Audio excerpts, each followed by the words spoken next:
जय माता शीतला। प्रिय श्रोताओं, कहते हैं जहाँ शीतला माता की पूजा होती है वहाँ रोग, महामारी और दुख कभी टिक नहीं पाते। शीतला माता को शीतलता और आरोग्य की देवी माना जाता है। माता अपने भक्तों के जीवन से बीमारी, संकट और कष्टों को दूर करके सुख, स्वास्थ्य और समृद्धि का आशीर्वाद देती हैं। लेकिन क्या आप जानते हैं कि शीतला माता की कथा सुनना और सुनाना इतना महत्वपूर्ण क्यों माना गया है? शास्त्रों में कहा गया है कि जो भक्त श्रद्धा और विश्वास से शीतला माता की कथा सुनता है अथवा सुनाता है, उसके घर में कभी भी भयंकर रोग, महामारी और दुखों का प्रवेश नहीं होता। माता शीतला अपने भक्तों के जीवन में शांति, सुख और सुरक्षा का आशीर्वाद प्रदान करती हैं। इसलिए शीतला सप्तमी और अष्टमी के दिन माता की पूजा के साथ उनकी पवित्र कथा अवश्य सुननी चाहिए। तो आइए श्रद्धा और भक्ति के साथ सुनते हैं शीतला माता की पावन कथा, जो आपके जीवन में भी माता की कृपा और आशीर्वाद ला सकती है। आइए अब सुनते हैं शीतला माता की चमत्कारिक और पौराणिक कथा। बहुत समय पहले की बात है। एक दिन माता शीतला ने सोचा कि चलो आज धरती पर जाकर देखती हूँ कि आखिर कौन लोग मुझे कितने श्रद्धा भाव से याद करते हैं, कौन मेरी पूजा करता है, कौन मुझे भूल चुका है। यह विचार आते ही माता पृथ्वीलोक पर आ गई। वह राजस्थान के एक छोटे से गांव डुंगरी में पहुंची। माता गांव की गलियों में घूमते हुए यह देख रही थी कि आखिर लोग उनका नाम लेते हैं या नहीं, कौन उनके प्रति श्रद्धा रखता है और कौन उन्हें भूल चुका है। इसी दौरान अचानक एक मकान की छत से किसी ने उबलते हुए चावल का पानी नीचे फेंक दिया। वह गर्म पानी सीधे माता शीतला के ऊपर आ गिरा। गर्म पानी गिरते ही माता के शरीर में भयंकर जलन होने लगी और उनके शरीर पर फफोले पड़ गए।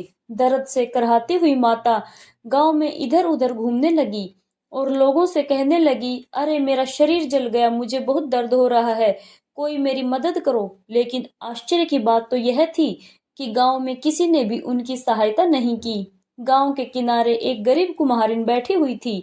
उसने देखा कि एक वृद्ध महिला दर्द से तड़प रही है और उनके पूरे शरीर पर फफोले पड़ गए हैं। उसे देखकर कुम्हारिन का हृदय दया से भर गया। वह तुरंत उठी और बोली, माँ आप यहाँ बैठ जाइए, मैं आपके शरीर पर ठंडा पानी डालती हूँ, इससे आपको आराम मिलेगा। कुम्हारिन ने एक घड़े से ठंडा पानी लिया और माता के शरीर पर डाल दिया। उसके बाद कुम्हारिन बोली, माँ मेरे घर में रात की बनी हुई राबड़ी और दही रखा है, आप उसे खा लीजिए, इससे आपके शरीर को ठंडक मिलेगी। जब माता शीतला ने ठंडी राबड़ी और दही खाया तो उन्हें तुरंत आराम महसूस हुआ। कुम्हारिन की सेवा से माता बहुत प्रसन्न हुई। थोड़ी देर बाद माता बोली, बेटी मेरे सिर में बहुत खुजली हो रही है, क्या तू मेरे सिर से जुएं निकाल सकती हो? कुम्हारिन तुरंत माता के सिर से जुएं निकालने लगी, लेकिन जैसे ही उसने माता के सिर के पीछे देखा तो उसे वहां एक तीसरी आंख दिखाई दी। यह देखकर वह घबरा गई और डर के मारे वहां से भागने लगी। तब माता ने उसे पुकारा, रुक जा बेटी, डर मत, मैं कोई भूत या प्रेत नहीं हूँ, मैं स्वयं शीतला माता हूँ। यह सुनते ही कुम्हारिन डर से कांपने लगी और तुरंत माता के चरणों में गिर पड़ी। माता उसकी सच्ची सेवा और भक्ति से बहुत प्रसन्न हुई। लेकिन कुम्हारिन दुखी होकर बोली, माता मैं बहुत गरीब हूँ, मेरे पास ना तो कोई चौकी है और ना ही कोई आसन, मैं आपको कहाँ बिठाऊं? माता मुस्कुराई और बोली, बेटी चिंता मत कर, मैं तुम्हारे घर के बाहर खड़े गधे पर बैठ जाती हूँ। इसके बाद माता एक हाथ में झाड़ू और दूसरे हाथ में डलिया लेकर कुम्हारिन के घर के बाहर बैठ गई और माता ने अपनी झाड़ू से उसके घर की दरिद्रता को साफ किया और उसे अपनी डलिया में भरकर फेंक दिया। फिर माता बोली, बेटी मैं तेरी सेवा से बहुत प्रसन्न हूँ, तू जो चाहे वरदान मांग ले। कुम्हारिन हाथ जोड़कर बोली, माता आप इसी गांव में निवास करें, जो भी चैत्र अष्टमी के दिन आपकी पूजा करे और आपको ठंडा भोजन अर्पित करे, उसके घर से दरिद्रता और रोग दूर हो जाए। माता ने कहा, तथास्तु। फिर माता बोली, बेटी इस घड़े के जल को अपनी झोपड़ी की छत पर छिड़क देना, कल इस गांव में आग लगेगी लेकिन तेरा घर सुरक्षित रहेगा। इतना कहकर माता अंतर्ध्यान हो गई। कुम्हारिन ने माता की आज्ञा मानी और घर की छत पर वह जल छिड़क दिया। रात में सचमुच गांव में भयंकर आग लग गई।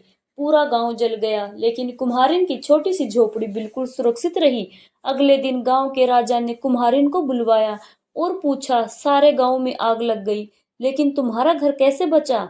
तब कुम्हारिन ने राजा को शीतला माता की पूरी कथा सुनाई। यह सुनकर राजा बहुत प्रभावित हुआ। उन्होंने पूरे गांव में घोषणा करवा दी कि अब से हर साल शीतला अष्टमी के दिन घर में चूल्हा नहीं जलेगा और माता को ठंडे भोजन का भोग लगाया जाएगा। बोलो शीतला माता की जय। दूसरी कथा सुनते हैं। एक गांव में एक बुजुर्ग महिला अपने दो बेटों और बहुओं के साथ रहती थी। दोनों बहुओं का स्वभाव बिल्कुल अलग अलग था। बड़ी बहू बहुत आलसी और झगड़ालू थी, जबकि छोटी बहू बहुत धार्मिक और विनम्र स्वभाव की थी।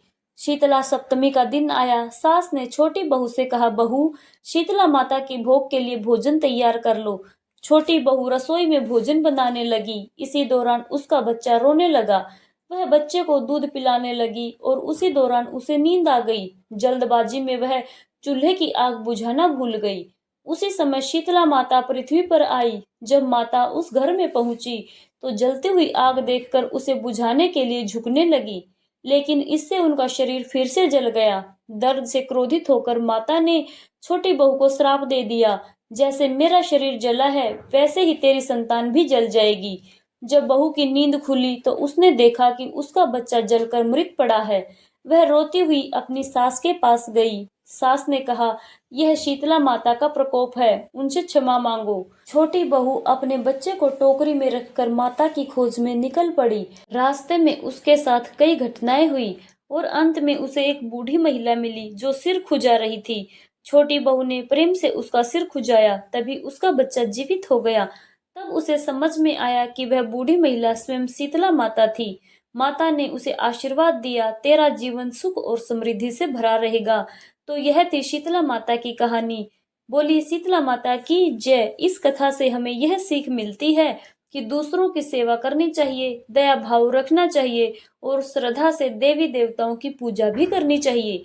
जो भी भक्त सच्चे मन से शीतला माता की पूजा करता है, उसके घर से रोग और दुख दरिद्र दूर होते हैं। एक बार फिर से सभी प्रेम से बोलिए शीतला माता की जय। प्रिय श्रोताओं, यदि वीडियो आपको पसंद आया हो तो लाइक करें, शेयर करें और कमेंट में जय शीतला माता लिखना ना भूलें। बोलिए जय शीतला माता।